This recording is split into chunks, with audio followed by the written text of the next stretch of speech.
नमस्कार, आप देख रहे हैं आज तक। आपके साथ मैं हूं अंजना ओम कश्यप। उत्तराखंड के चमोली में कुदरत ने तांडव मचाया है, ऐसा तांडव जिसकी तस्वीरें दिलों में खौफ भर देने वाली हैं। आपदा की यह तस्वीर भयानक है, आपको हम दिखाएंगे अपनी रिपोर्ट। लेकिन बुलेटिन की शुरुआत बड़ी खबर के साथ कर रहे हैं। उत्तराखंड आपदा को लेकर अब तक की सबसे बड़ी खबर यही है कि सुरंग में फंसे सभी 16 लोगों को बाहर निकाला गया है। गृह मंत्रालय के सूत्रों के हवाले से बड़ी खबर आ रही है। जानकारी ये कि एनटीपीसी पावर प्रोजेक्ट के टनल में फंसे 16 लोगों को निकाल लिया गया है। प्रधानमंत्री की, गृह मंत्री की सबकी नजर है। प्रधानमंत्री ने हल्दिया वाली रैली में कहा है कि गृह मंत्रालय से लेकर मुख्यमंत्री सबसे वो संपर्क में है। राहत और बचाव का कार्य किया जा रहा है और अपने हौसले से उत्तराखंड इस त्रासदी को हराएगा। आइए लिए चलते हैं आपको मंजीत नेगी, हमारे सहयोगी इसी खबर पर हमारे साथ जुड़ रहे हैं। मंजीत, हम दिखा रहे हैं तस्वीरें, एक्सक्लूसिव तस्वीरें, कैसे ऑपरेशंस करके लोगों को सुरक्षित निकाल रहे हैं। आईटीबीपी की टीमें लगातार वहां पर काम कर रही हैं। सभी 16 लोगों को सुरंग से निकाल लिया गया है और ये वीडियो जो इस वक्त आप देख रहे हैं, ये आज तक एक्सक्लूसिव वीडियो है जो आप इस वक्त देख रहे हैं। कैसे वहां पर राहत कार्य करते हुए लाइव एक्शन में आपको देश के जवान दिख रहे हैं जो रस्सियों के सहारे नीचे उतर रहे हैं। भारी मलबे के बीच से कैसे रास्ता बनाया जाए, कैसे लोगों को निकाला जाए, ये सब कुछ इस वक्त हो रहा है। मंजीत, सभी 16 लोगों को सुरक्षित निकाल लिया गया है। अंजना, पिछले 5 घंटे से आईटीबीपी के 200 से ज्यादा जवान और एसडीआरएफ की कई टीमें वहां पर थी जो कि देहरादून से पहुंची थी। और अब करीब 4 से 5 घंटे की मशक्कत के बाद एक टनल को खोलकर करीब 16 लोगों को रेस्क्यू किया गया है। ये राहत की बात है कि पहली एक जो टनल खुली है उसमें सभी लोग सुरक्षित हैं। 16 लोगों की जानकारी मिल रही है। हालांकि अभी एक और टनल है जिसको खोलने की कोशिशें चल रही हैं, लेकिन पिछले 5 घंटे की मशक्कत के बाद ये एक टनल को खोला गया है जिसमें से करीब 16 लोगों को सुरक्षित बाहर निकाला गया है। और शुरुआत में जब ये हम बादल फटने के बाद जो घटना हुई थी उसके बाद करीब 150 के आसपास इस पूरे इलाके में जो लोग थे वो बह गए थे। उसमें से ये 16 लोग अब बचाए गए हैं टनल को खोलकर। क्या एक और टनल में कुछ लोगों के फंसे होने की आशंका है मंजीत?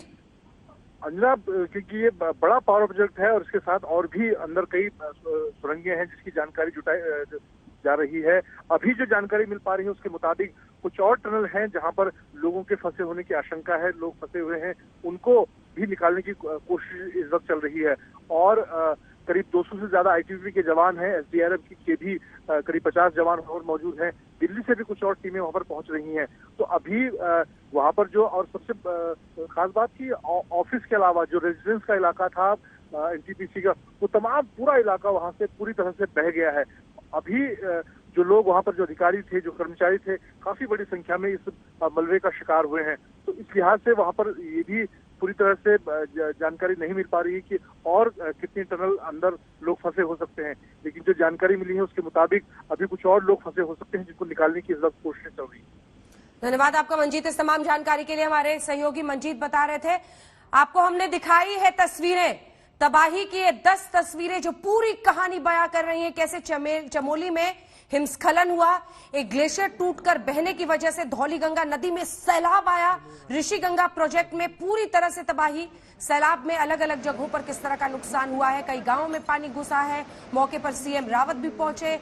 तपोवन टनल में रेस्क्यू ऑपरेशन, सभी 16 लोग बचा लिए गए। पानी का तेज बहाव है, राहत में रेस्क्यू टीमें इस वक्त भी लगी हुई है। लेकिन इससे पहले कि हम आगे बढ़े, आइए आपको सुनाते हैं। प्रधानमंत्री नरेंद्र मोदी आज हल्दिया में भाषण दे रहे थे। वो पश्चिम बंगाल के दौरे पर है, इससे पहले वो असम भी गए थे। लेकिन पश्चिम बंगाल के हल्दिया में उन्होंने जब हुंकार भरी चुनावी भी, तो उनकी नजर उत्तराखंड पर भी थी। उन्होंने कहा कि मैं मुख्यमंत्री रावत से, गृह मंत्रालय से लगातार संपर्क में हूं। राहत कार्य चल रहा है और अपने हौसले से उत्तराखंड इस त्रासदी को चित करेगा। आज हम मां गंगा के एक छोर पर है, लेकिन जो मां गंगा का उद्गम स्थल है वो राज्य उत्तराखंड इस समय आपदा का सामना कर रहा है। एक ग्लेशियर टूटने की वजह से वहां नदी का जलस्तर बढ़ गया, नुकसान की खबरें धीरे धीरे आ रही हैं। मैं उत्तराखंड के मुख्यमंत्री श्री त्रिवेंद्र रावत जी, भारत सरकार के गृह मंत्री श्री, एनडीआरएफ के अफसर, उन सब से निरंतर संपर्क में हूं। वहां पर राहत और बचाव का कार्य पुरजोश करने का प्रयास चल रहा है। लोगों को सुरक्षित स्थानों पर ले जाया जा रहा है। मेडिकल सुविधाओं में कोई कमी न हो, इस पर जोर दिया जा रहा है। वहां 2-1 दिन पहले ही काफी बर्फबारी भी हुई थी। मौसम काफी ठंडा है। लोगों की परेशानी कम से कम करने के लिए सरकार पूरा प्रयास कर रही है। उत्तराखंड में ऐसे परिवार मुश्किल से मिलते हैं जिनका कोई न कोई सदस्य फौज में न हो, यानी वहां के लोगों का हौसला किसी भी आपदा को मात दे सकता है। उत्तराखंड के साहसी लोग के लिए मैं प्रार्थना कर रहा हूं, बंगाल प्रार्थना कर रहा है, देश प्रार्थना कर रहा है।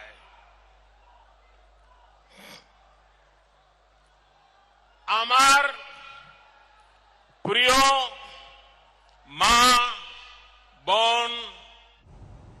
तो प्रधानमंत्री नरेंद्र मोदी पश्चिम बंगाल के दौरे पर हल्दिया में उत्तराखंड की बात करते हुए उत्तराखंड के जो चमोली में यह कुदरत ने तांडव मचाया है, इस रिपोर्ट में आप देखिए, फिर चर्चा करेंगे, जानकारी लेंगे। सबसे पहले आपको वहां की तस्वीरों के जरिए यह समझाएंगे कि किन परिस्थितियों में यह घटना घटी और इतनी बड़ी आपदा की घड़ी उत्तराखंड के लिए बनी।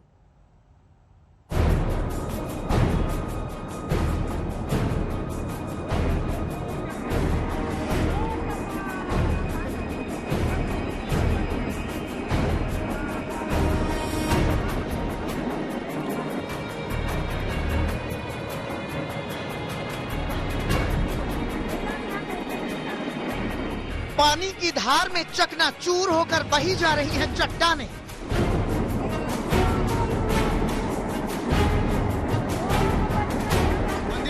बहे जा रहे हैं पुल।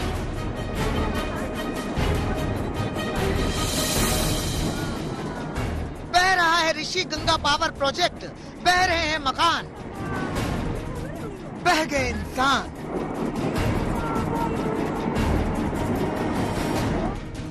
बहती जा रही हैं खुशियों की गठरियां। उत्तराखंड के चमोली में कुदरत ने बर्बादी वाली गिरहें एक बार फिर खोल दी है। बर्बादी बनकर टूटा है ग्लेशियर। चमोली का जोशीमठ हमेशा की तरह सर्द था। लोग बेखबर थे कुदरत के इस क्रूर तांडव से।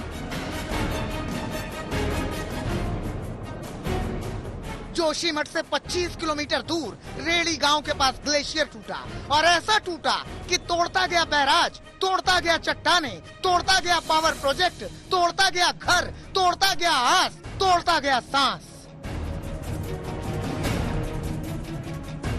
ग्लेशियर टूटा तो पारावार बहा, और पारावार के विस्तार ने धौली नदी को आपे से बाहर कर दिया।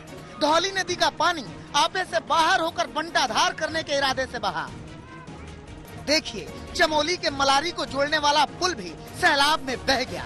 एक तरफ हरहराते हुए पानी हाहाकार मचाते हुए आगे बढ़ रहा था, दूसरी ओर लोग भाग रहे थे धार में बह जाने से खुद को बचाने के लिए।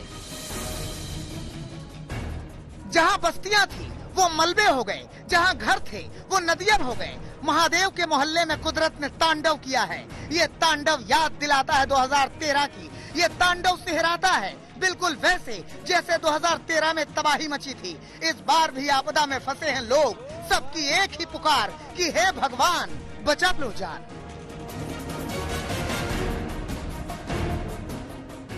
चमोली से दिलीप सिंह राठौड़ के साथ आज तक ब्यूरो।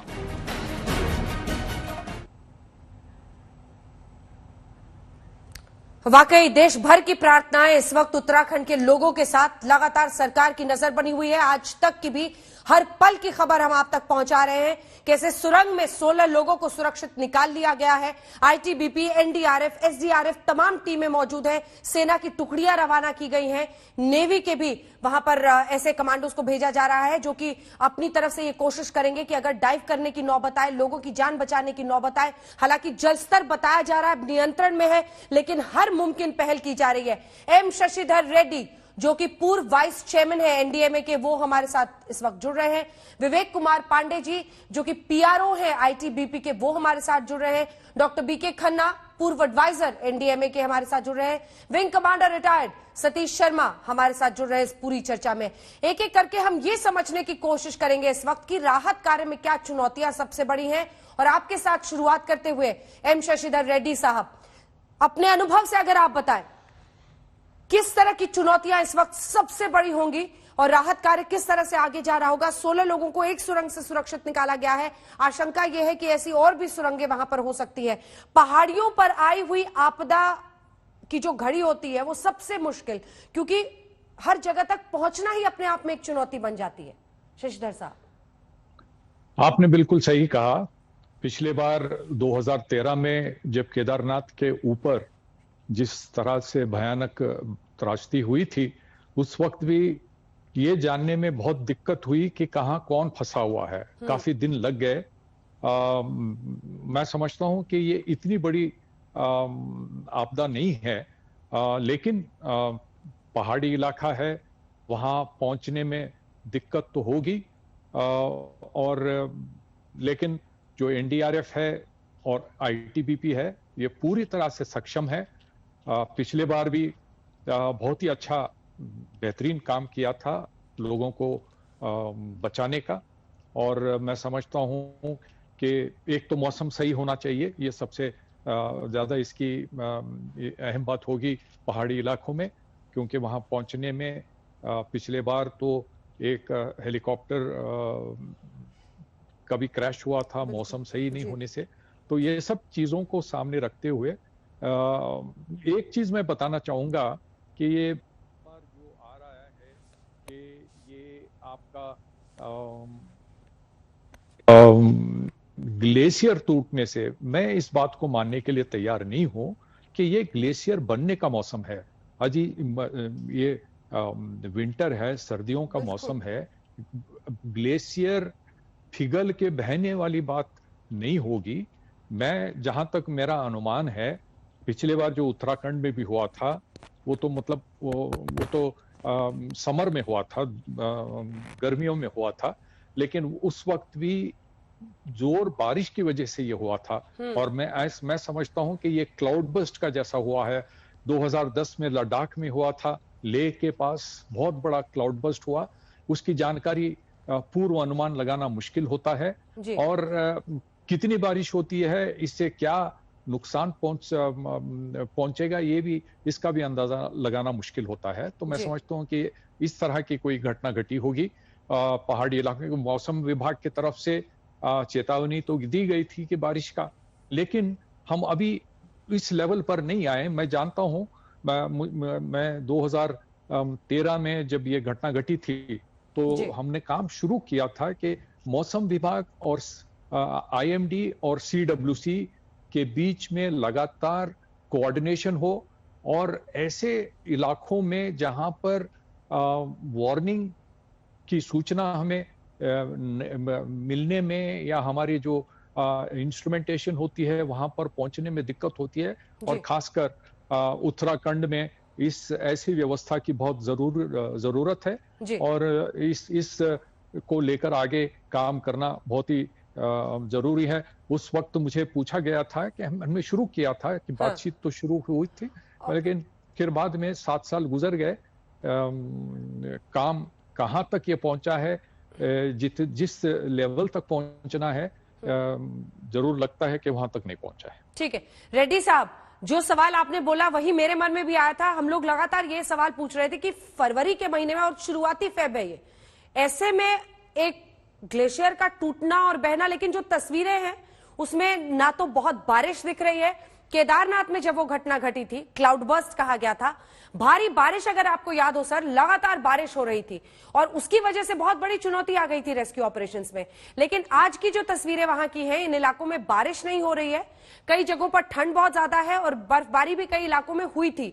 लेकिन क्या एक बहुत बड़ा हिस्सा, क्योंकि ये तस्वीरें जो हम दिखा रहे हैं, क्या ऐसा मुमकिन हो सकता है कि कोई बहुत बड़ा हिस्सा जिसमें बर्फ भी शामिल हो, और वो जैसे ग्लेशियर जिसको कहा जाता है, अगर हम टेक्निकली देखें तो एक बहुत बड़ा नदी का हिस्सा जो कि बर्फ की तरह जमा हुआ हो, क्या ऐसा हो सकता है कि कोई एक हिस्सा रहा हो जो पहाड़ों के साथ, जिसे हम एवलांच कह रहे हैं, हिमस्खलन कह रहे हैं, उस तरह की नौबत आ गई हो? वो आपको लगता है कि फरवरी के शुरुआती दिनों में मुमकिन है? हो भी सकता है, कुछ किस्म का भूस्खलन भी हो सकता है, क्योंकि ये तस्वीरें मतलब देखिए ना, हाँ, आपके सामने जी, अगर मॉनिटर हो सर, मॉनिटर हो, वो जो तस्वीरें हम दिखा रहे हैं लगातार, जरा उसको फुल स्क्रीन कीजिए एक बार। ये जो तस्वीरें हम दिखा रहे हैं सर, ये तो पार प्रोजेक्ट की तस्वीरें हैं। वो जो एक पूरा हिस्सा ऐसे ढहते हुए दिख रहा है, वो वाला हिस्सा दिखाइए। वो जब हम देखते हैं सर, ये देखिए, तो इसको देख के ऐसा लगता है कि एक पूरा हिस्सा आप देखिए पहाड़ के ऊपर से उस तरफ से आ रहा है, और ये देखिए फिर ये जो बहाव हम देख रहे हैं नदी में, और इसमें बड़े बड़े हिस्से आप देखेंगे, ऐसा लगता है कि पहाड़ के टुकड़े या फिर जो वहां पर ग्रीन कवर होगा उसका टुकड़ा मलबे की तरह उसके साथ बहता हुआ दिख रहा है। रेड्डी जी, मैं समझता हूं कि जो पानी का प्रेशर एक बार कहीं कुछ बाढ़ के तरीके से कुछ पानी एकदम बहने लगा, तो ये एलिवेशन इस तरह की होती है, वहां पर ड्रॉप इन एलिवेशन इस तरह की होती है कि उसका फोर्स बहुत ही बड़ा हो जाता है, बहुत ज्यादा फोर्स के साथ में पानी बहने लगता है, और इसके साथ आसपास के सभी एरिया, पिछली बार हमने देखा था किस तरह से हुआ था, मतलब बाद की भी तस्वीरें हमने उत्तराखंड केदारनाथ की रास्ते के वक्त देखा था। ये हो सकता है कि एक साथ, मतलब एक बार पानी बहना शुरू हुआ और उतनी स्पीड के साथ, तेजी के साथ, तो जरूर अपने साथ हर चीज को बहा ले जाता है। जी, आप बने रहिए हमारे साथ अन्य मेहमान भी, विवेक कुमार पांडे जी भी जुड़ गए हैं, आईटीबीपी के पीआरओ हुए हैं। आपके पास में आऊंगी सर, लेकिन उसके बाद जल्दी से एक बार चलते हैं, हमारे सहयोगी जितेंद्र बहादुर सिंह इस वक्त एक बड़ी खबर दे रहे हैं कि बैठक इस वक्त भी जो हाई लेवल की अलग अलग जगहों पर हो रही है ताकि स्थिति पर नियंत्रण रखा जा सके। उत्तराखंड के हालात पर यह बैठक है, कैबिनेट सेक्रेटरी की अध्यक्षता में एनसीएमसी की बैठक, पूरी जानकारी दे जितेंद्र। देखिए अंजना, ये बैठक नेशनल क्राइसिस मैनेजमेंट कमेटी की जो बैठक है वो 4:30 बजे से चल रही है, और लगातार इस बैठक को वीडियो कॉन्फ्रेंसिंग के जरिए कैबिनेट सेक्रेटरी की अध्यक्षता में की जा रही है। अंजना, इसमें जो उत्तराखंड के चीफ सेक्रेटरी हैं वो भी वीडियो कॉन्फ्रेंसिंग के जरिए जुड़े हुए हैं और सारी जानकारी दे रहे हैं कि किस तरीके से वहां पर ग्लेशियर जो टूटा है और उसमें अब ऑपरेशन किस तरीके से चलाया जा रहा है। केंद्र सरकार की तरफ से खुद गृह मंत्री ने जो वहां के उत्तराखंड के मुख्यमंत्री हैं उनसे बातचीत किया, और बातचीत करने के बाद सेंटर से जो भी जरूरत है वो सारा चीज भेजा जा रहा है। जानकारी ये पता चली है कि अब तक 16 लोगों को जो एक टनल में फंसे हुए थे उनको बचा लिया गया है अंजना, और इसके अलावा एक दूसरी भी टनल जो है वहां पर भी कुछ लोगों के फंसे होने की जानकारी है, उसमें भी ऑपरेशन किया जा रहा है। सबसे बड़ी बात यह है कि आईटीबीपी के जो पर्वतारोही हैं वो क्योंकि जोशीमठ में उस वक्त मौजूद थे तो उनको तुरंत वहां पर भेजा गया, और भेजने के बाद वो लोग राहत एवं बचाव कार्य में लगे हुए हैं, और तेजी से जो दूसरी टनल है वहां पर भी काम किया जा रहा है कि किस तरीके से ज्यादा जो लोग हैं उनको बाहर निकाला जाए। एनसीएमसी की जो बैठक है अंजना, इसमें 3-4 जो महत्वपूर्ण मुद्दे हैं उस पर चर्चा की जा रही है कि किस तरीके से अगर एयरफोर्स में की और जरूरत है, हेलीकॉप्टर्स की, सॉर्टीज की अगर जरूरत होगी तो उसको और देना है, उसके लिए किस तरीके से आगे बढ़ना है। आईटीबीपी के डीजी भी इस बैठक में शामिल रहेंगे, जिसमें आईटीबीपी के और ज्यादा अगर जवानों की जरूरत पड़ेगी तो उनको भी भेजा जाएगा। एनडीआरएफ के डीजी भी इस बैठक में है, एनडीआरएफ की टीम जो है वो एयरलिफ्ट कर दी गई है। अंजना, तो पूरा केंद्र सरकार जो है इस पूरी जो आपदा आई है वहां पर जो ग्लेशियर टूटा है उसके लिए नजर बनाए हुए है। खुद गृह मंत्री शाम को जब दिल्ली, बड़ी खबर इस वक्त आ रही है, जरा आपको रोक दे, नेशनल क्राइसिस मैनेजमेंट कमेटी की बैठक तो चल ही रही है, लेकिन उत्तराखंड हादसे में अब तक 10 शव निकाले गए हैं। उन परिवारों के लिए मुश्किल की घड़ी। कवलजीत संधू हमारी सहयोगी इस वक्त हमारे साथ इसी खबर पर जुड़ गई हैं। अब तक 10 लोगों के शव, औपचारिक रूप से 10 लोगों के मारे जाने की खबर दी जा रही है। कवलजीत जी बिल्कुल, जो कंट्रोल रूम को जानकारी मिली है उस हिसाब से एनडीआरएफ ने हमें जानकारी दी है कि अब तक 10 शव बरामद कर चुके हैं। लेकिन आपको बता दें कि जो प्राथमिक जानकारी थी उसमें 100-150 लोगों का नाम लिया जा रहा था, लेकिन उस समय की स्थिति कुछ और थी। और अब हमें बताया जा रहा है कि जो रेस्क्यू ऑपरेशन है वो लगभग खत्म होने को है, क्योंकि पानी काफी हद तक रिसीड कर चुका है, यानी पीछे जा चुका है, तो इससे काम आसान हो गया है।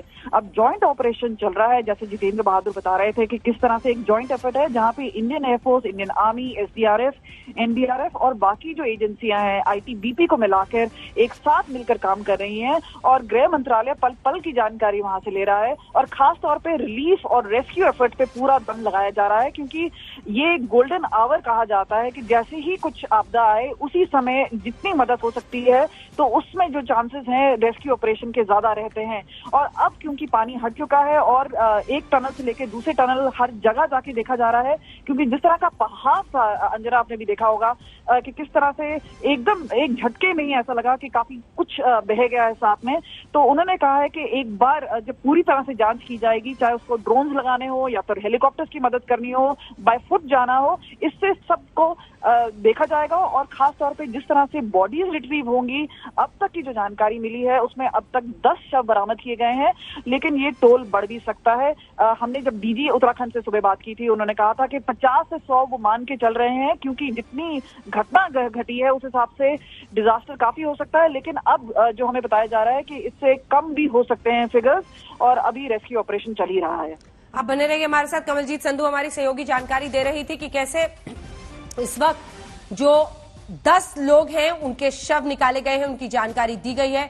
कई लोग मिसिंग यानी खोए हुए बताए जा रहे हैं, कई लोगों के बहे होने की आशंका है, लेकिन स्थिति को नियंत्रित इस वक्त करना सबसे बड़ा डर है और कोशिश है इस वक्त कि कैसे स्थिति को नियंत्रित किया जा सके। एक के बाद एक खबरें आ रही हैं, हम तमाम आपको बता रहे रहेंगे। लेकिन विवेक कुमार पांडे जी, हमने दिखाया कैसे आईटीबीपी के जवान इस वक्त भी जूझ रहे हैं। वो तस्वीरें जरा दिखाइए, वो वीडियो, जैसे आईटीबीपी के जवान रस्सियों से नीचे पहुंच रहे थे और सुरंग में जो 16 लोग फंसे हुए थे उन्होंने सुरक्षित निकाला है। लेकिन और भी कई चुनौतियां, ऐसी और सुरंगें भी हो सकती हैं। सबसे बड़ी आशंका है कई लोगों के बह जाने के भी। किस तरह की जानकारी ऑपरेशंस के बारे में आप देंगे पांडे जी? सुबह जब सबसे पहले हमको ये सूचना मिली, जैसा आप लोगों को पता भी होगा, बहुत जोरों की एक, मैं कहूँगा जैसे एक विस्फोट होता है कहीं पहाड़ों पे या पहाड़ टूटता है, वैसी एक आवाज जोशीमठ तक सुनी गई थी, जो लगभग 25 किलोमीटर उस इलाके से। तो ऐसा माना जा सकता है कि वो जो डैम था वो डैम पूरी तरह से टूटा और पानी का बहाव अचानक से बिल्कुल नीचे की तरफ डाउनस्ट्रीम आया। 100 से ज्यादा लोग रोस्टर में थे जो वहाँ काम कर रहे थे, और कई सारे ऐसे लोग थे जो टनल्स में थे। कई सारी टनल्स में कंस्ट्रक्शन का काम चल रहा था, मेंटेनेंस का काम चल रहा था। लकीली जो लोग टनल के अंदर थे वहाँ चूंकि पानी नहीं था, पहले से पानी बंद था, और जो पानी नीचे से उधर घुसने की स्थिति में होगा तो कुछ मलबा सामने आ गया और अंदर पानी नहीं घुस पाया होगा। तो ऐसे कुछ लोग थे, उनके पास मोबाइल फोन्स भी थे। उन मोबाइल फोन से हमको पता लगा कि वो लोग वहाँ अंदर टनल में मौजूद हैं। लगभग 150 लोगों के मिसिंग होने की संभावना को देखते हुए 250 से 300 लोगों की हमारी एक टीम है, जिसमें कि 3 अलग अलग डिविजन करके उनको हम सर्च और रेस्क्यू का काम अभी वहाँ पर कर रहे हैं। आईटीबीपी आपको पता होगा पिछले लगभग 2013 के बाद से हमारा जो माउंटेनरिंग और बाकी इक्विपमेंट के लिए आरआरसीज वगैरह के बारे में हमारी जो तैयारियां रही हैं बहुत ही उत्कृष्ट रही हैं। और 1 घंटे के अंदर, जैसे ही 10 बजे करीब की घटना है, 11 बजे के आसपास हमारी टीम वहाँ पहुंच गई थी। इतना फास्ट हमारा वहाँ पे रिएक्शन था। इसी वजह से जो अभी टनल से हम निकाल पाए उन लोगों को, मुझे लगता है मुश्किल से 6 घंटे भी नहीं रह पाए वो टनल के अंदर, और हम लोगों ने सक्सेसफुली उनको वहां से निकाल दिया। बहुत बड़ी हमारी उपलब्धि है कि हम इतनी जानें वहां बचा पाए हैं। दुख की बात यह है कि 10 लोगों की जो डेड बॉडी मिली है वो नहीं बच पाए, और हो सकता है और भी हम अभी तलाश कर रहे हैं कि हो सकता है टनल के अंदर कई सारे और भी टनल जो जैसे जैसे लोकेशन हमको वहाँ पे स्थानीय प्रशासन के द्वारा मिल रहा है, हम वहाँ तक पहुँच रहे हैं और उसको खोलने के भी प्रयास किए जा रहे हैं। चुनौतियाँ ये है कि अभी अंधेरा हो जाएगा 1 घंटे के बाद। उसके बाद हो सकता है कि फ्लड जो हमारे पास रोशनी की स्थितियाँ, रोशनी के जो इक्विपमेंट्स हैं उसको जला करके हम वो काम को करें। लेकिन ठंड भी है और अंधेरा भी हो जाएगा, तो थोड़ा हो सकता है शाम को दिक्कत आए। हम इसको लगातार कैरी फॉरवर्ड करेंगे, हमारे ट्रूप्स वहाँ रोटेट होते रहेंगे। और being the first responder in the Himalayas, मैं बताना चाहूंगा हम लोग पूरी तरह से इक्विप्ड हैं और तैयार हैं। और आने वाले टाइम पे अभी जो 1-2 दिन का समय है बहुत क्रूशियल होगा। हो सकता है हम लोग कुछ और जानें बचा पाएं, और उसके लिए जो रिइंफोर्समेंट की जरूरत होगी, जवानों की जरूरत होगी, इक्विपमेंट की जरूरत होगी और स्थानीय प्रशासन को जो मदद की आवश्यकता होगी वो आईटीबीपी के माउंटेनियर्स, हमारे डॉक्टर्स, हमारे ऑफिसर्स और हमारे जो भी एक्सपर्ट्स हैं वहाँ पे वो मुहैया करवाएंगे और मुहैया करवाया जा रहा है अभी वहाँ। जी पांडे जी, मैं लौट रही हूँ आपके पास। इस बीच एक बार बता दें, गृह मंत्री ने खुद ट्वीट किया है, वीडियो भी डाला है और साथ में कहा है कि हम प्रतिबद्ध हैं, लोगों को संकट से बचाने के लिए हम प्रतिबद्ध हैं। सरकार और गृह मंत्रालय की तरफ से उनका ये बयान, राहत बचाव काम पर गृह मंत्री की सीधी नजर है। उन्होंने वीडियो भी ट्वीट किया और उसी के साथ ये तमाम बातें कही हैं। पांडे जी, शुरू में आपकी आवाज थोड़ी सी धीमी थी, इसलिए हम चाहेंगे कि एक बार फिर से पूरी जिस तरह से ये आप लोग ऑपरेशंस कर रहे हैं उसके बारे में बताएं, क्योंकि आपदा और तबाही की जगह आपकी कर्म भूमि बनती है और वहां पर हमारे ये जवान संघर्षरत होकर मुश्किलों का सामना करते हुए रस्सियों से अपनी जान को खतरे में डालकर लोगों की जान बचा रहे हैं। आप बता रहे थे कि कैसे फोन के जरिए पता चला कि कुछ लोग सुरंगों में फंसे हुए हैं, क्या और भी ऐसी सुरंगों की जानकारी है पांडे जी? जी, दो तीन सुरंगें वहाँ पे अलग अलग इलाकों में हैं और ये सुरंग ऐसी सुरंग थी जहाँ पर कि हमारे को सूचना मिल गई थी कि वहाँ पे लोग फंसे हो सकते हैं। जो स्थानीय प्रशासन है पावर प्रोजेक्ट का, उसकी तरफ से मिल गई थी और उनके जो टेलीफोन थे, उनके जो मोबाइल फोन्स थे उनके पास, वो उससे हम लोग बात कर पा रहे थे उनसे। उन तक पहुंचने की कार्रवाई के लिए हमारे लिए थोड़ी आसान हो गई थी। जो मड था, जो वहाँ का जो डेब्रीज थी, वो डेब्रीज इतनी ज्यादा थी कि उसने पूरे टनल का जो मुहाना था, जिसको हम स्नाउट बोलते हैं, उसको उसने पूरी तरह से ढक दिया था। लेकिन हम लोगों ने वो हिम्मत नहीं हारी। हमारे पास डिगिंग टूल्स थे, हमारे पास ऑक्सीजन सिलेंडर्स भी थे, जरूरत पड़ती तो हम वो भी उनको मुहैया करवाते। साथ ही साथ जिस ढंग का डेवास्टेशन था, हमको तो we are used to it. हमारे पास पहले से भी, हम हमेशा से ऐसी, आपको उत्तराखंड का डिजास्टर याद होगा 2013 का, जो इम्प्रोवाइजेशन होता है, जो टूल्स होते हैं हमारे पास, हम उसका बेस्ट यूज करते हैं। आईटीबीपी इसलिए जानी जाती है। हम एक गुरिल्ला फोर्स के तौर पर हिमालय में पिछले 60 सालों से तैनात रहे हैं और हमको पता है कि कहाँ पर किन चीजों की आवश्यकता पड़ती है, इक्विपमेंट्स की आवश्यकता पड़ती है। और गृह मंत्रालय द्वारा भी हमको लगातार उनसे दिशा निर्देश मिल रहे थे। खुद ही हमने रिस्पॉन्ड किया वहां पर। जैसी आवाज आई, मैंने बताया अंजना जी की बहुत जोरों की आवाज थी, ऐसी आवाज थी जो 25 किलोमीटर तक सुनाई पड़ी और ऐसा लगा कि एक बहुत बड़ी अनहोनी हुई है। लेकिन अभी राहत की बात यह है कि पानी काफी कम हो गया है। जोशीमठ पहुंचते पहुंचते डाउनस्ट्रीम में लोगों को काफी अवेयर कर दिया गया है, उनको बता दिया गया है कि आप लोग अपने घरों से बाहर आ जाएं। बहुत लोगों ने नदियों के आसपास घर बनाए। आपको पता होगा पिछले 20-30 सालों में विकास के नाम पे बहुत सारा कुछ ऐसा हो गया है जो डिजास्टर को, मुझे लगता है कि जिससे कि और जो डिजास्टर होने के चांसेस बढ़ जाते हैं। नदी अपना रुख बढ़ाती है जब, तो ऐसी स्थितियां आती हैं कि लोग हताहत होते हैं। उन लोगों को हमने वहां से निकालने का काम किया। वहां हम लोगों को बताया गया है, प्रशासन को भी यह बताया गया है कि उनको दूर रखें जो लोग हैं वहां पे। लेकिन अभी संतोष की बात यह है कि जो सबसे ज्यादा जो पीक टाइम था इसका, वो शुरू में ही था, जो 10 मिनट से आधे घंटे की जो स्थिति थी वो था। और अभी जो हमको इनपुट्स मिल रहे हैं जिसमें कि टनल से लोग निकाले जा रहे हैं और आगे कोई ऐसा डिजास्टर की स्थिति नहीं बन रही है, तो ये लग रहा है कि इसका जो सबसे मैं कहूंगा कि हाई पॉइंट था जिसमें हमको नुकसान हुआ है वो निकल चुका है। अब हमारा पूरा फोकस धौली गंगा के उस इलाके में है जहां पर 150 लोगों के गुमशुदा लापता हो जाने की हमारे पास सूचना है। हमारी टीम्स, हमारा रेस्क्यू इक्विपमेंट, हमारे लोग वहां लगे हुए हैं और दिन रात इस ऑपरेशन को करेंगे। हम अपनी तरफ से कोई कसर नहीं छोड़ेंगे। हम कोशिश करेंगे कि हम स्थानीय प्रशासन को, लोगों को पूरी मदद दे पाएं। ये आईटीबीपी की फर्स्ट प्रायोरिटी होगी जोशीमठ के इस आपदा के दौरान। बिल्कुल, और फर्स्ट रिस्पॉन्डर्स के तौर पर आपके इस काम के सामने देश नतमस्तक है और सलाम करता है। आप बने रहिए हमारे साथ। एक अपडेट अपने दर्शकों को दे दें, क्योंकि जो जानकारी आ रही है बहुत अच्छी नहीं है। सुरंग से लोगों के बच जाने की खबर जाहिर तौर पर हिम्मत पैदा करती है, लेकिन ये खबर दिल तोड़ती है कि ग्लेशियर टूटने से 100 से ज्यादा लोगों के बहने की आशंका बताई जा रही है। 10 शव बरामद कर लिए गए हैं। इसी के साथ राहत कार्य जारी है। ये अच्छी खबर कि एक सुरंग में फंसे सभी 16 लोगों को बचाया गया, जैसा कि आपको बता भी रहे थे पीआरओ विवेक कुमार पांडे जी। सीएम रावत से पल पल की जानकारी प्रधानमंत्री मोदी ले रहे हैं। गृह मंत्रालय से भी वो संपर्क में है। राहत के लिए गाजियाबाद से एनडीआरएफ की 2 टीमें रवाना की गई हैं। और ये जो आप देख रहे हैं, देखिए ऐसी जगह पर सुरंग का, जैसा उन्होंने बताया कि स्नाउट जो उसका मुंह होता है, वहां पर मलबा बहुत जम जाने की वजह से दिक्कतें आती हैं। लेकिन जो लोग अंदर फंसे हुए थे उनसे मोबाइल फोन पर संपर्क स्थापित था, बातचीत हो पा रही थी, जिसकी वजह से राहत कार्य को अंजाम तक ले जाया गया। सभी 16 लोगों को सुरक्षित बचा लिया गया है। आईटीबीपी के ये जवान जो आपको दिख रहे हैं, वो मुड़ेंगे तो आप देखेंगे उनके कपड़ों पर भी वहां पर आईटीबीपी लिखा हुआ है। जाहिर तौर पर एक ऐसी फोर्स जो फर्स्ट रिस्पॉन्डर्स यानी सबसे पहले ऐसी जगहों पर पहुंचकर राहत कार्य करती है, उनके लिए एक बहुत बड़ा दिन। आप सोचिए कि जब इस तरह की आपदा, कोई बड़ा संकट आता है, तो वो विषम परिस्थितियां उनकी कर्म भूमि बनती है और वहां पर जाकर उन्हें उन मुश्किलों का सामना करके दूसरों की जान बचानी है जो वहां पर फंस गए हैं। लेकिन जिस तरह की ट्रेनिंग और जिस तरह का जज्बा होता है, दोनों को मिलाकर ही ऐसे काम को अंजाम तक ले जाते हैं और फिर उन लोगों की जान बचती है।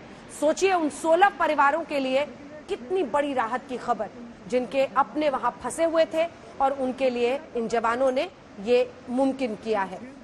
हम आपको लेकिन ये भी बता रहे हैं कि लगभग 100 लोगों के बह जाने की आशंका है, क्योंकि जब ये पूरा का पूरा ये हादसा हुआ, अचानक एक बहुत बड़ा हिस्सा आप देख रहे हैं जिस पर अलग अलग राय बन रही है कि क्या ग्लेशियर टूट के गिरा, किन परिस्थितियों में ये विषम परिस्थिति बनी। लेकिन उसके बाद से जो बहाव आप देखते हैं, चाहे वो गंगा सागर प्रोजेक्ट हो, चाहे वो एनटीपीसी का पा प्रोजेक्ट हो, दोनों जगहों पर तबाही मची है और मलबे का एक बहुत बड़ा अंबार जिसको हटाते हुए राहत कार्य में इस वक्त भी सेना, आईटीबीपी, एनडीआरएफ, एसडीआरएफ सभी टीमें लगी हुई हैं। लेकिन जैसी बात वो कर रहे थे उस पर अब मैं डॉक्टर बीके खन्ना आपके पास आना चाहती हूं कि अब लगभग शाम के 5:10 हो रहे हैं। धीरे धीरे अंधेरा होता चला जाएगा और यहां से मुश्किलें और भी बढ़ेंगी। खन्ना साहब।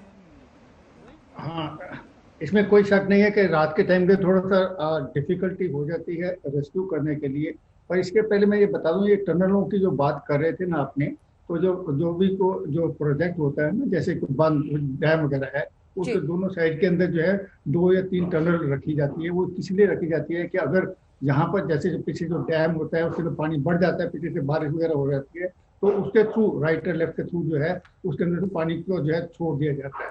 और उसके अंदर अभी इस टाइम के अंदर लगता है कि वहां पर शायद वो रिपेयर वर्क कर रहे होंगे या कंस्ट्रक्शन वर्क कर रहे होंगे, तो इसी वजह से वो टनल जो है आमतौर पर इस साइड से बंद रहती है। तो और जब भी मतलब जो है वो कभी खोलते हैं जब भी मतलब जब पानी को जो बाहर निकालना होता है, इसी वजह से वो 16 बच्चे जो है बच गए हैं। और बाकी के भी टनल के अंदर हो सकता है वहां पर अगर कंस्ट्रक्शन अब ये काम कर रहे हो मेंटेनेंस के लिए, तो वो भी मतलब जो है उसको भी रेस्क्यू किया जा सकता है, क्योंकि टनलों के अंदर जो है सेफ एंड अगर वो मतलब जो है वहां से कोई अपना पैनिक नहीं करते हैं।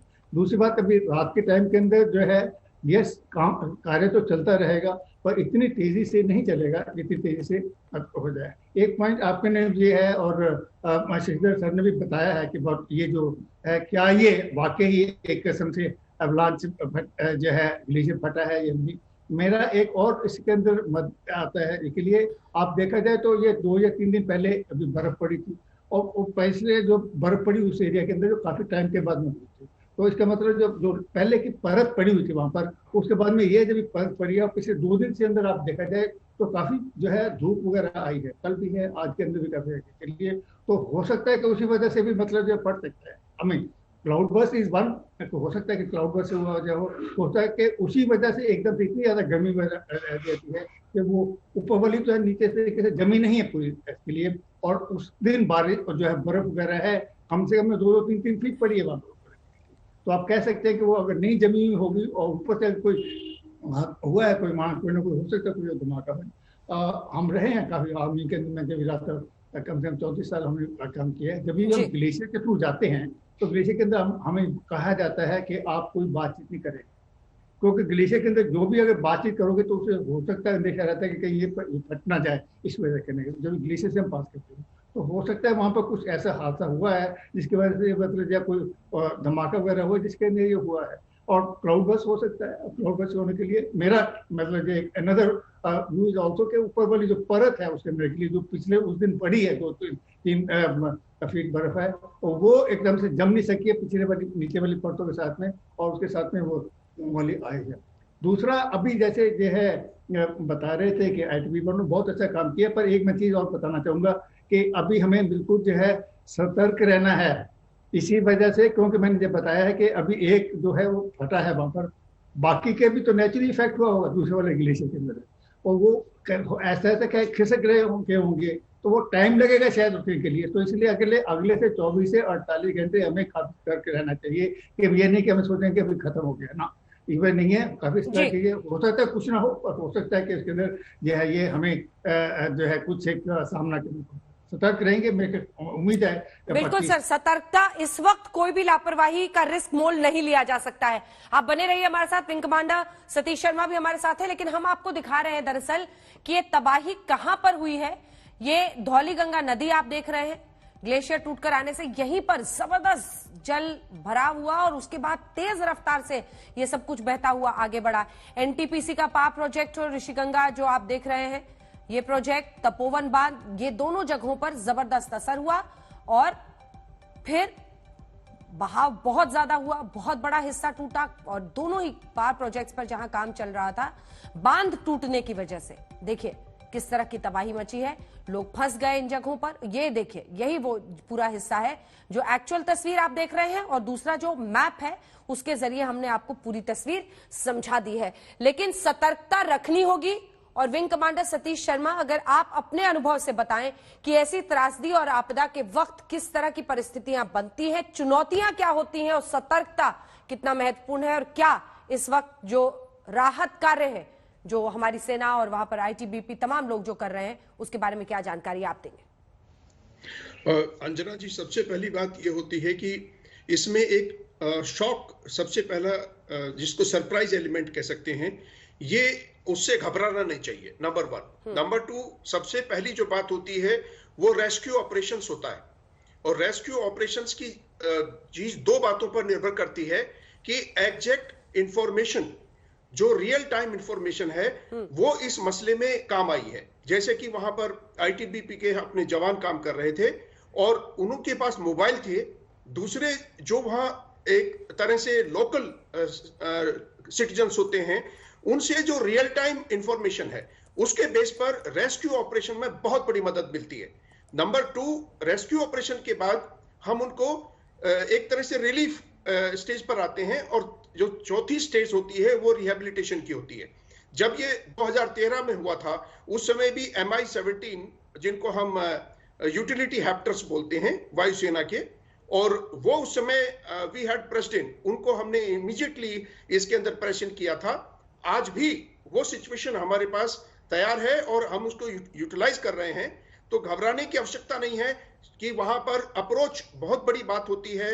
हिली एरिया में जहां ग्लेशियर हो और इस तरह की त्रासदी हो, तो वो अप्रोच हम हेलीकॉप्टर MI-17 के द्वारा प्रदान कर रहे हैं। और जो हमारी टीमें, जो रेस्क्यू टीम्स वहां पहुंच चुकी हैं, वो अपना कार्य कर रही हैं। लेकिन टाइम इज वेरी प्रीमियम और हमें इसको समझना होगा कि जितनी जल्दी, जितनी शीघ्रता से एक्यूरेट इंफॉर्मेशन आती है, उतना ही हम डैमेज कंट्रोल करने में कामयाब होते हैं। तो ये जो त्रासदी है, इससे इस समय जो एक कोऑर्डिनेशन है राष्ट्रीय स्तर के ऊपर, आईटीबी के जो भी यहाँ अधिकारी बात कर रहे हैं, पांडे जी को मैंने सुना, और साथ में जो हमारे एनडीआरएफ की टीम वहां पहुंच चुकी है। तो ये एक बहुत त्रासदी है, लेकिन ये उस तरह की स्थिति नहीं है कि जिस तरह से 2013 में हुआ था। वो तो एक सुनामी का रूप ले गई थी। लेकिन जैसे कि अभी एक्सपर्ट पांडे जी भी बता रहे थे कि इसका जो इम्पैक्ट है वो इनिशियल आवर्स में ज्यादा होता है और कुछ डिस्टेंस तक होता है। उसके बाद ये नेचुरली आप समझते हैं कि ग्लेशियर के साथ साथ मलबा भी होता है और ये अनप्रेडिक्टेबल, इसीलिए इसको त्रासदी का नाम देते हैं, इसीलिए ये प्राकृतिक आपदा है। तो प्रेडिक्शन नहीं कर सकते हैं, लेकिन यस, जब पूरा राष्ट्र इसके साथ, हमारे सारे इंफ्रास्ट्रक्चर्स हैं, सारे रिसोर्सेस हैं और ये राष्ट्रीय स्तर पर इसकी मॉनिटरिंग हो रही है, घबराने की आवश्यकता नहीं है। लेकिन यस, दृढ़ता से इसका मुकाबला करने की, और सबसे बड़ी बात जो आती है वो आती है इंफॉर्मेशन को कोलेट करना। अगर रियल टाइम इंफॉर्मेशन कोलेट हो जाती हैं, उतने ही लोगों की जानें बचा पाएंगे और सही टाइम पर बचा पाएंगे। बिल्कुल। एक बार फिर से जरा तस्वीरें दिखाइए, और पांडे जी हैं क्या हमारे साथ? अगर हैं तो दिखाइएगा उनको।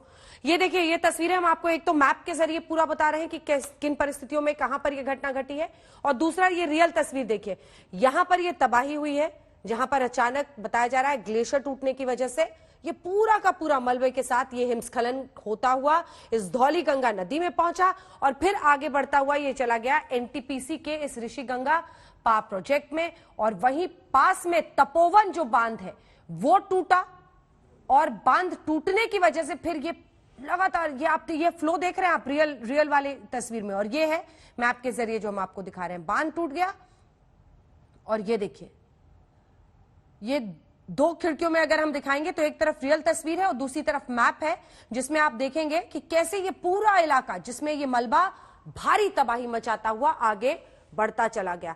आइए आपको सुनाते हैं, क्योंकि कुछ ही देर पहले आपने आईटीबीपी के पीआरओ विवेक कुमार पांडे को भी सुना। वो बता रहे थे कि किस तरह से बहुत बड़ी आवाज वहां पर हुई थी, दूर दूर के इलाकों में सुनाई दी गई थी। चश्मदीद जो मौके पर मौजूद थे वो क्या कह रहे हैं, सुनिए। तो किसी को कोई पता नहीं होता कब फट जाता है। सिंपली ऐसा हुआ कि ऊपर से जब बहुत भारी साउंड हमको लगा तो गांव वालों ने ऊपर से सीटियां तो हमने देखा कि ऊपर से पत्थर बहुत ऊपर तक जा रहा है मलबा। तो मैंने सभी को बोला कि भागो भागो भागो, सभी चिल्लाने लग गए।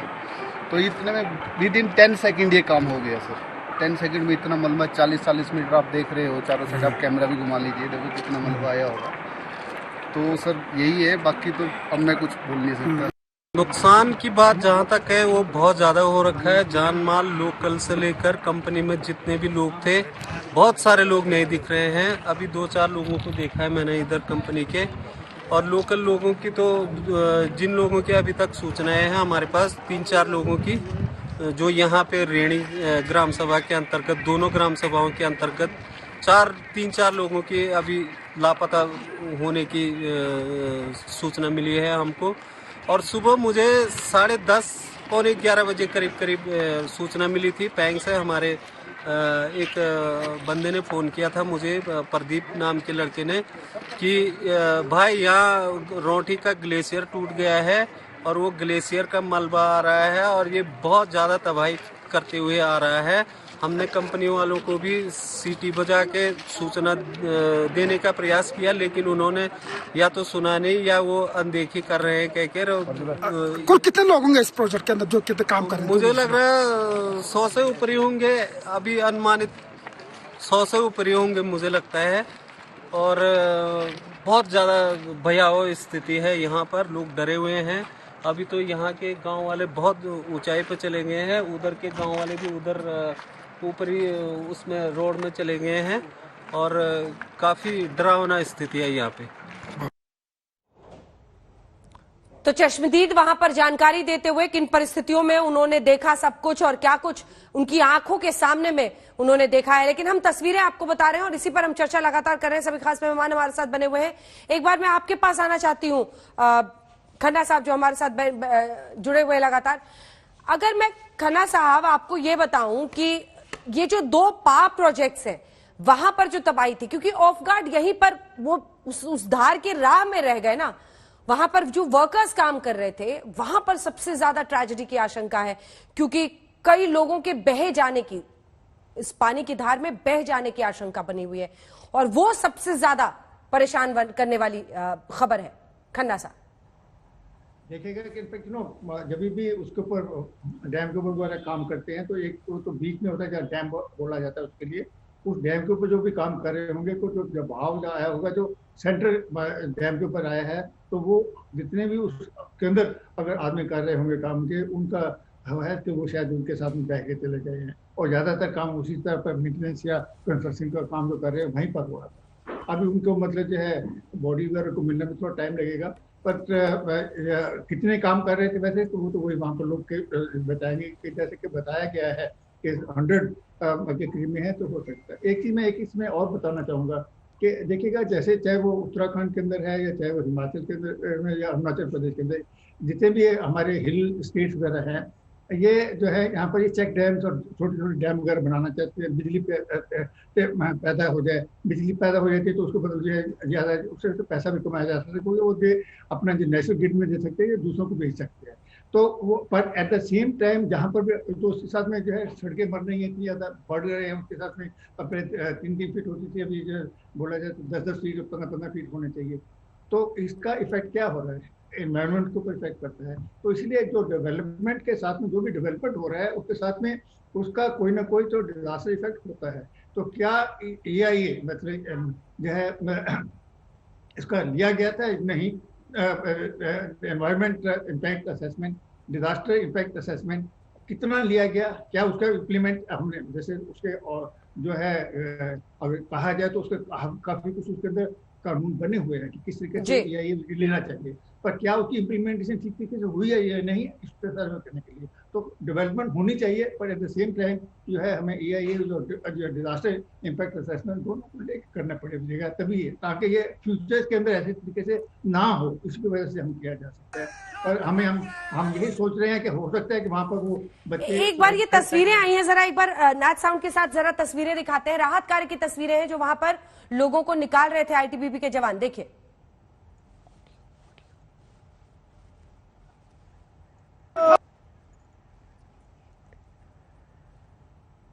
एक बार फिर से हम आपको दिखाएंगे ये तस्वीरें। ये आप पा प्रोजेक्ट की देख रहे हैं, लेकिन जो राहत कार्य किया गया है वहां पर जो तस्वीरें आई हैं ITBP के जवान, देखिए ये पहला वीडियो आया जिसमें वो रस्सियों से नीचे पहुंचे हैं सारे के सारे, और उसके बाद से मलबा हटाने का काम हुआ है जो उसके मुंह पर था बहुत। ये वाला वीडियो देखिए।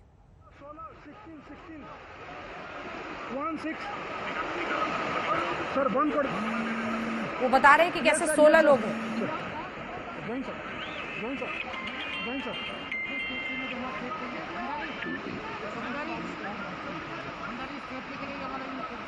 और फिर धीरे धीरे करके लोगों को वहां से निकाला गया है। इसमें आप देखेंगे कैसे वो आगे दम लगा के हईशा भी बोल रहे हैं, क्योंकि ऐसे जगह पर कैसे धीरे धीरे लोगों को खींचकर निकालना है, ये इनकी ट्रेनिंग ऐसे वक्त पर बहुत काम आती है, जिसका जिक्र ITBP के PRO भी कर रहे थे।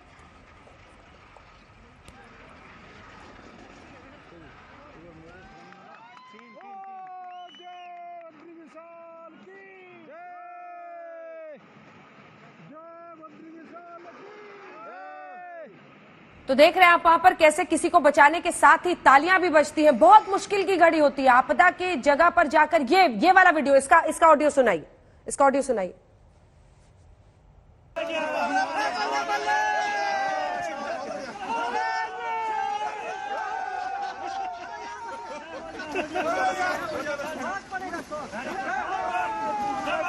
हमने सिर्फ इसलिए आवाज आपको सुनाई ताकि आप भी समझे।